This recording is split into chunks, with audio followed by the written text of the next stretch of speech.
I want to say, and I know that Matt would want to say to you, Matt, your teacher, how well you've read the service this evening with enormous maturity and clarity and dignity as well. And thank you so much for doing that for us. And thank you, Elizabeth, for troubleshooting the sound for us as well.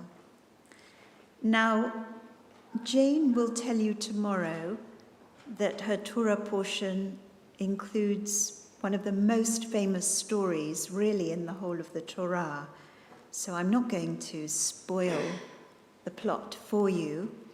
I want to rewind from your Torah portion, Jane, to the very beginning of this week's Sedra.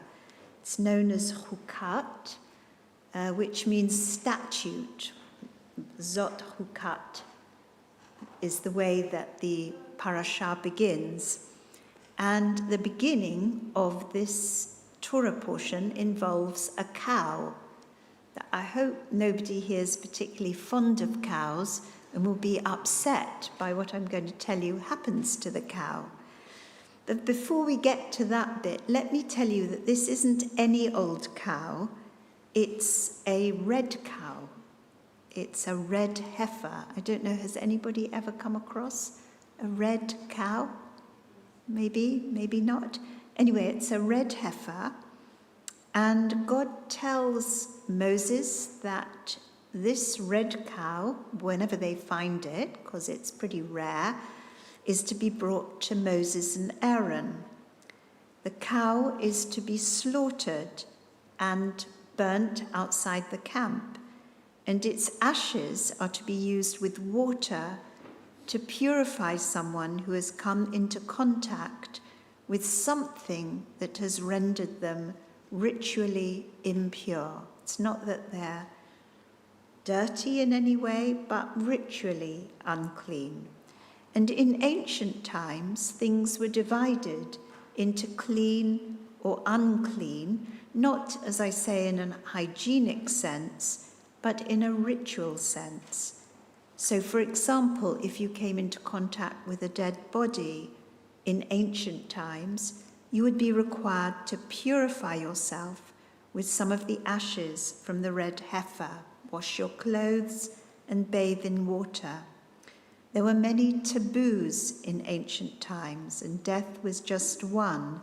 So it was important to have a ritual that would allow people to acknowledge those taboos, untouchable things, if you like, and then be allowed to re-enter the camp and carry on life as usual. Now, you'll probably be pleased to know that important biblical scholars believe that this ritual of killing the red heifer, the red cow, was probably never, ever practiced. After all, where would you find a red cow? There are black cows and brown cows, cream or white cows, spotted cows, sometimes a reddish and white cow, but never purely red. Now, what were the rabbis going to do with this rather awkward chapter in the Torah? They never wanted to waste any chapter, any word, any sentence. So they used this mitzvah of the red cow to demonstrate a more important mitzvah by telling a story. And I'm setting you a little quiz here. It's a little test, because at the end of the story, I'm going to ask you, what is the mitzvah? What is the commandment that the story is designed to teach us? So here's the story. Once upon a time, there was a man whose name was Dama ben Natina. He wasn't actually Jewish, but he was approached by the sages, by the scholars of the time, the wise Jewish people at the time, because they knew that he owned a very special jewel. And they wanted to buy this jewel from this man, Dama ben Natina, to replace one of the precious stones that had fallen out of the breastplate of the high priest and had been lost. So the rabbis went to Dama ben Natina's house, and they said to him, Dama ben Natina, we offer you 100 dinar, like 100 pounds, for this jewel. So Dama accepted their offer, and off he went to fetch the jewel.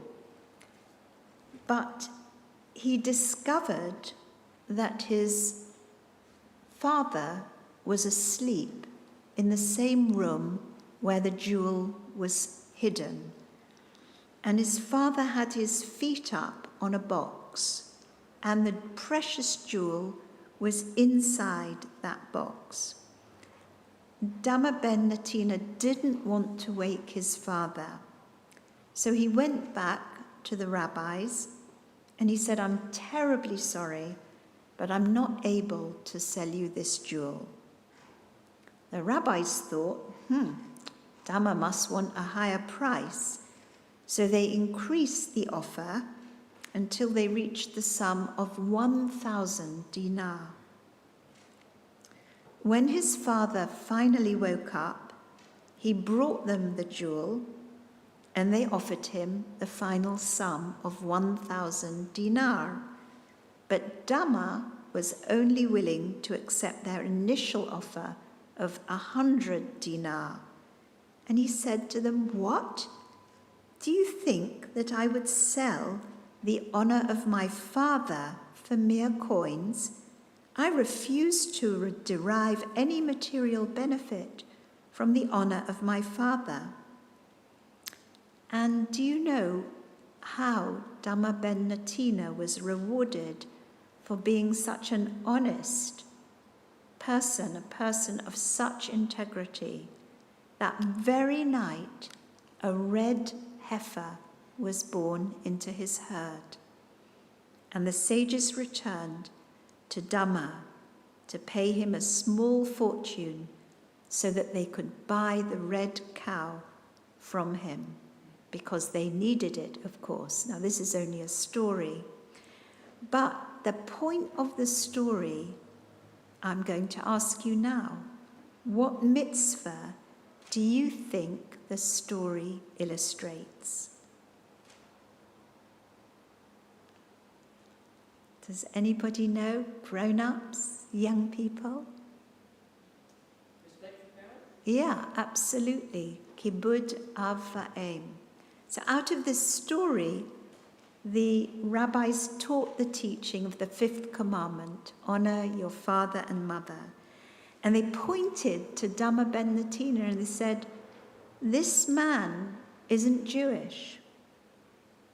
But how much more so, if he honors his father, how much more so should we honor our parents? Because this is a teaching which is in the Torah. It is, after all, for all of us, our parents who bring us into the world. They nurture and care for us. They try to do our very best for us. They can be tender and firm, and they encourage us to become thoughtful and caring people. And it's not easy for parents, and it's not always easy for children. According to one Jewish proverb, children drive one crazy. But according to another proverb, one is crazy about one's children. So you see, parents can be driven a bit crazy by their children because being a parent is hard work and often full of worry. But at the same time, parents, most parents, adore and are devoted to their children and will do anything for their happiness, even if they are thought to be a bit crazy. So that is the lesson that comes from the very beginning of this week's Sedra, just before your story of the rock and the water.